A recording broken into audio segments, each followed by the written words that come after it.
Good morning po sa inyo lahat. Isa pang maliyog to na ating daily Bible blessings. Pamagat po ng ating aring umaga ay gayahin si Gayo. Gayahin si Gayo. Ating magayahin mga minamahal at tularan ang mga taong karapat-dapat tularan at gayahin.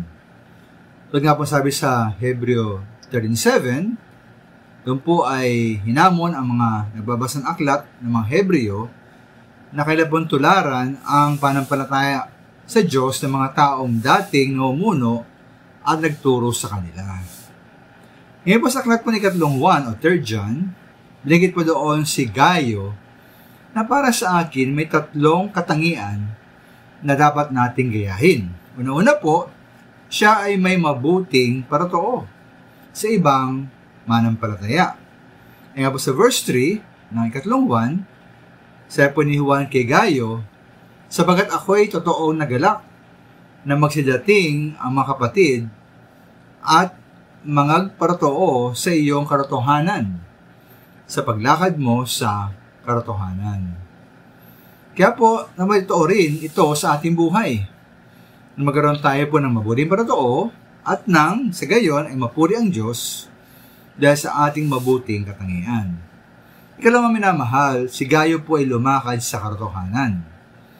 Ito nga binabanggit po kanina sa verse 3 o kay Gayo.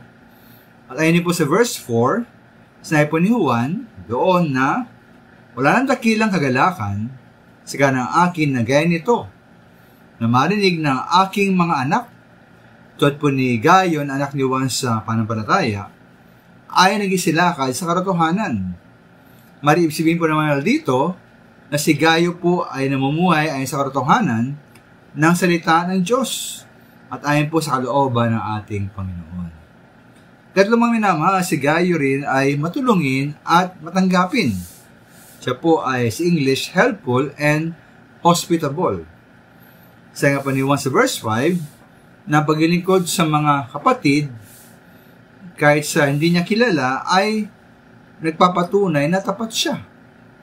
Sa verse 6 ay poroon, nabalita rin ang tukol sa kanyang pag-ibig. Kaya mga minamahal, ito po si Gayo po ay maraming magandang katangian. Tatlo nga binanggit mga minamahal, na sana po ay ating gayahin. Na una-una, siya po ay may mabuting paratoo.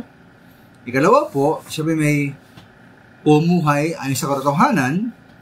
At ikatlo po, siya po ay may pagtulong at pagtanggap sa iba. Ating pong gayahin si Gayo. Maraming salamat.